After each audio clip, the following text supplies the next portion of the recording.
Hello dear friends, मी तुम्हाला आज अतिशय महत्त्वाची एक ट्रिक सांगणार आहे की ज्या ट्रिकचा जर तुम्ही व्यवस्थित वापर केला ना तर जवळपास 90 ते 95% वाक्य तुम्ही इंग्रजीमध्ये सहज बोलू शकता, सहज तयार करू शकता आणि तुम्ही इंग्लिशमध्ये ट्रान्सलेट पण करू शकता।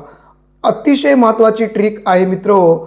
जर तुम्ही ही ट्रिक समजून घेतली, तिचा व्यवस्थित वापर जर केला ना तर कितीही मोठे वाक्य, जसे की तुम्ही या ठिकाणी वाक्य बघा, पहिलं वाक्य जवळपास 5 शब्दाचं आहे, दुसरं वाक्य आहे 1 2 3 4 5 6 7 8 शब्दाचं आहे आणि तिसरं वाक्य आहे 1 2 3 4 5 6 7 8 9 10 शब्दाचे वाक्य देखील तुम्ही या ट्रिकच्या मदतीने इंग्लिशमध्ये सहज बोलू शकता। तुम्ही त्यांना ट्रान्सलेट करू शकता किंवा लिहू पण शकता। इतकी महत्त्वाची ट्रिक आहे। तर बघूया अशी कोणती ट्रिक आहे आणि जिचा वापर करून आपल्याला इंग्रजी एवढी सोपी होणार आहे। तर बघूया अशी काय ट्रिक आहे। तुम्हाला स्क्रीनवर दिसत असेल की या ठिकाणी हे जे डी आहे हे इंग्लिशमधलं कॅपिटल डी आहे, ठीक आहे। परंतु हे जे कॅपिटल डी आहे हे जर आपण असं उलटं केलं, सपोज जर असं केलं हे डी, तर हे डीचं तोंड वर होतं आणि उलटं होतं। ओके, म्हणजे ही जी डीची ट्रिक आहे, ही जर डीची ट्रिक अशा पद्धतीने ही अशी जर ट्रिक वापरली ना तर तुम्ही कितीही मोठं वाक्य इंग्लिशमध्ये सहज बोलू शकता, करू शकता, लिहू शकता। तर कसं करायचं आता मी तुम्हाला उदाहरण सांगतो। सपोज मी सुरुवातीला जे दिले होते वाक्य त्यातलं पहिलं वाक्य बघूया, या ट्रिकचा वापर करून हे वाक्य करता येतं का। लक्षात ठेवा मित्र, इंग्रजी वाक्याची रचना आणि मराठी वाक्याची रचना याच्यामध्ये एक बेसिक फरक असतो। काय फरक असतो? इंग्रजी वाक्यामध्ये आणि मराठी वाक्यामध्ये पहिला शब्द हा 1 नंबरला असतो। पहिला शब्द काय असतो? 1 नंबरला, ठीक आहे। आणि मराठीमध्ये जो दुसरा शब्द असतो तो इंग्रजीमध्ये शेवटी असतो, शेवटी। आणि जो इंग्रजीमध्ये शेवटचा शब्द असतो ना तो नंतर असा उलटा मराठीमध्ये जो शेवटचा शब्द असतो ना तो जर तुम्ही असा इंग्लिशमध्ये उलटा करत गेलात तर हे सगळं चित्र तुम्हाला दिसायला लागतं डी सारखं। आता आपण या पद्धतीने याचा यूज करून आपण हे वाक्य तयार करूया। सपोज आता आपल्याला काय करायचं आहे, दीपाली आपल्याला 1 नंबर घ्यायचं आहे। दीपाली हे नाव घेतलं, दीपाली आपण 1 नंबरला घेतलं। आता काय करायचं, सरळ शेवटी जायचं आणि गाते आपण 2 नंबरला घ्यायचं। मग गातेला इंग्लिशमध्ये काय होईल? सिंग्स होईल, ठीक आहे। गातेच्या पुढे शब्द कोणता आहे म्हणजे अगोदर गाणे, तर गाण्याला इंग्लिशमध्ये काय शब्द आहे? A song. आणि सोबतला काय शब्द आहे त्याच्या पुढे अजून चला थोडंसं, सोबतला शब्द आहे विथ। आणि आजीला काय शब्द आहे? आजीला शब्द आहे ग्रँड मदर किंवा ग्रॅनी म्हणू शकतो आपण। तर बघा ही जी डी सारखी दिसणारी आकृती आहे, जसं पहिलं शब्द घ्या, पहिलं लेटर घ्या, नंतर शेवटचा शब्द घ्या मराठीमधला आणि नंतर उलटं वापस चला।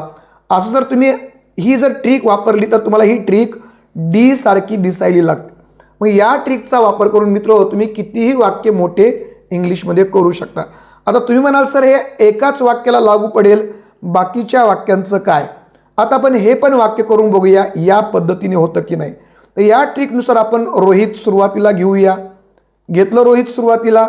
आता आपण शेवटी जाऊया आहे, तर हा कंटिन्युअस खेळत आहे, हा कंटिन्युअस टेन्स आहे आणि कंटिन्युअस टेन्समध्ये आहेसाठी इज वापरतात। ओके, मग आहेसाठी इज वापरलं। आहेच्या अगोदर कोणता शब्द आहे? खेळत, तर खेळतसाठी इंग्लिशमध्ये आपण काय वापरतो? प्लेइंग वापरतो। ओके, आता प्लेइंगच्या पुढे काय आहे? क्रिकेट, तर इंग्लिशमध्ये पण तुम्हाला क्रिकेट करायचं आहे। बघा ही ट्रिक किती 100% बरोबर बसायली की नाही बघा। शाळेतला काय वापरायचं? शाळेतला वापरायचं इन द स्कूल, ठीक आहे, इन द स्कूल वापरलं, ही फ्रेज आहे शाळेत। त्यानंतर पुढे अजून एक फ्रेज आहे सकाळी, तर सकाळीला काय वापरायचं? इन द मॉर्निंग, ही पण एक फ्रेज आहे इन द मॉर्निंग।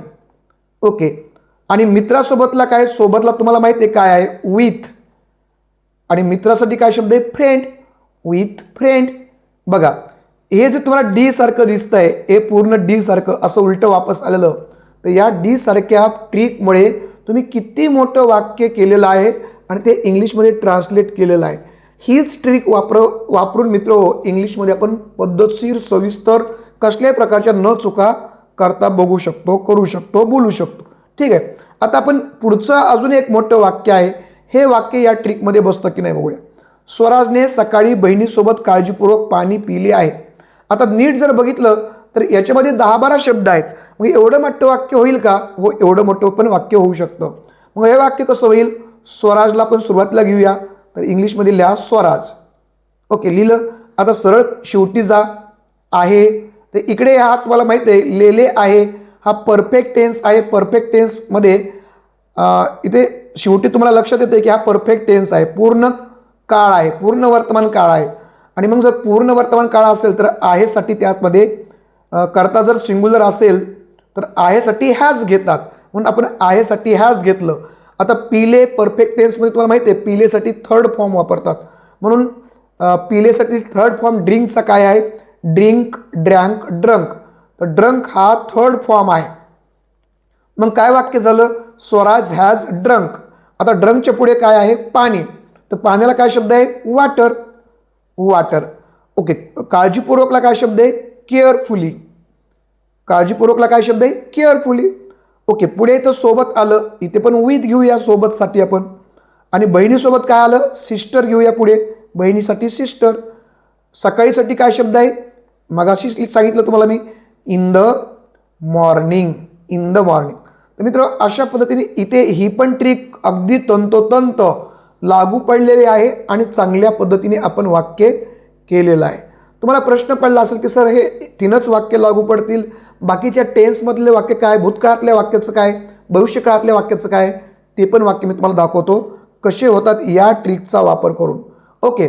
आता या ठिकाणी हे जे वाक्य दिसत आहेत हे 3ही वाक्ये भूतकाळामध्ये आहेत. हे वाक्य तुम्हाला दिसतंय सिंपल प्रेझेंट, सिंपल पास्ट टेन्समध्ये. हे वाक्य दिसतंय तुम्हाला कंटिन्युअस पास्ट टेन्समध्ये आणि हे वाक्य दिसतंय तुम्हाला कंटिन्युअस फ्युचर टेन्समध्ये. तर यांच्यामध्ये ही ट्रिक लागू होणार आहे का? तर तुम्हीच बघा लागू होते की नाही. या ठिकाणी आपण गणेश अगोदर घेऊया. तर घेतला गणेश. ओके. त्यानंतर घेऊया फेकली. तर फेकलीला इंग्लिशमध्ये त्याचं second form simple past tense असल्यामुळे त्याचा आपल्याला सेकंड फॉर्म वापरावा लागेल. सेकंड फॉर्म आहे थ्रू. ओके. थ्रोचा सेकंड फॉर्म आहे थ्रू. ओके. वही. वहीसाठी काय शब्द आहे? A notebook. A notebook. आणि पुढे शब्द आहे जोरात. जोरातला काय शब्द आहे? फास्ट. बघा हे पण वाक्य अगदी तंतोतंत या ट्रिकचा वापर, ही जी डी सारखी दिसणारी ट्रिक आहे तिचा वापर करून आपण हे पण वाक्य केलेलं आहे. मित्र जर तुम्हाला या ट्रिक आमच्या आवडल्या असतील तर आमचा व्हिडिओ, आमचं यूट्यूब चॅनल आहे त्याला लाईक करायला विसरू नका, सबस्क्राईब करायला विसरू नका. आणि तुम्हाला कोणत्या प्रकारची वाक्य पाहिजेत, कोणते वाक्य तुम्हाला जमत नाहीत, कॉमेंट बॉक्समध्ये मला सांगा, मी तुम्हाला ते पण वाक्य कसे करायचे ते सांगणार आहे. दुसरी गोष्ट म्हणजे मित्र आमचा स्पोकन इंग्लिशचा पण क्लास आहे. भरपूर बॅचेस असतात. जर तुम्हाला आमच्या बॅच जॉईन करायच्या असतील, त्याच्याविषयी अधिक माहिती घ्यायची असेल तर खाली कॉमेंट बॉक्समध्ये माझा मी मोबाईल नंबर टाकलेला आहे, त्याचबरोबर आमच्या व्हॉट्सअपची लिंक पण दिलेली आहे. त्या ठिकाणी जाऊन तुम्ही आमच्याशी कॉन्टॅक्ट करू शकता किंवा मला कॉल पण करू शकता मोबाईल नंबर वापरून. ठीक आहे. तर आता आपण बघूया खालच्या वाक्यामध्ये ही ट्रिक लागू होते का? तर या ठिकाणी पण ही ट्रिक लागू होते. महेश 1 नंबरला घेऊया. महेश इथे होताला वॉज येईल, बोलतला talking. Mahesh was talking English in the class किंवा Mahesh was speaking English in the class. इथे पण तुम्ही या ट्रिकचा पद्धतशीरपणे वापर केलेला आहे. ओके. आता आपण शेवटी बघूया परफेक्ट पास्ट टेन्सचं वाक्य आहे. परफेक्ट पास्ट टेन्समध्ये ही ट्रिक कशी वापरायची? इथे वापरता येईल का? यस, इथे पण वापरता येईल. ससाला आपण काय म्हणतो? A rabbit has perfect. Okay. तो होता पाहिजे होतं. A rabbit was perfect past tense असल्यामुळे इथे आपण होताच्या काय विषयी काय येईल? हॅड येईल. So rabbit had. पळालेला. तर पळालेला थर्ड फॉर्म वापरावा लागेल. रन हे थर्ड फॉर्म आहे. Run, ran, run. So a rabbit had run. जंगलातला शब्द काय आहे? In the forest. आणि सकाळीला काय शब्द आहे? In the morning. तर इथे पण आपण या ट्रिकचा वापर करून अतिशय सोप्या पद्धतीने वाक्य केलेलं आहे, न चुकता वाक्य केलेलं आहे. A rabbit had run in the forest in the morning. ठीक आहे. म्हणजे ही ट्रिक तुम्ही कुठेही वापरा, तुम्हाला कसल्याही प्रकारचा प्रॉब्लेम देणार नाही. मित्र या ठिकाणी वाक्य तुम्हाला दिसत आहेत. कुत्रा रोज लोकांना भुंकतो. हे वाक्य तुम्हाला या ट्रिकचा वापर करून करता येईल का? डेफिनेट तुम्हाला करता येईल. प्रत्येकाने काय करायचं आहे, हे वाक्य आहे किंवा ताई गर्दीत गाडी चालवते हे वाक्य आहे किंवा मोहन शाळेत विद्यार्थ्यांना रोज शिकवतो हे वाक्य मला प्रत्येकाने आपल्या वहीमध्ये लिहा आणि लिहून मला त्याचा फोटो काढून कॉमेंट बॉक्समध्ये सांगा किंवा आमचं जे व्हॉट्सअप चॅनल मी तुम्हाला कॉमेंट बॉक्समध्ये दिलेलं आहे त्या व्हॉट्सअप चॅनलमध्ये जाऊन याचे फोटो मला पाठवा. तुम्ही जे वाक्य सोडवलेत त्याचे नक्कीच तुम्हाला मी त्या ठिकाणी मदत करणार आहे. तर मित्रांनो, जर तुम्हाला हा व्हिडिओ आवडला असेल तर सबस्क्राईब करायला विसरू नका आमच्या चॅनलला. या व्हिडिओला लाईक करायला विसरू नका. तुमच्या जास्तीत जास्त मित्रांना शेअर करायला विसरू नका, कारण आतापर्यंत 15 लाख लोकांनी ही ट्रिक अनुभवलेली आहे.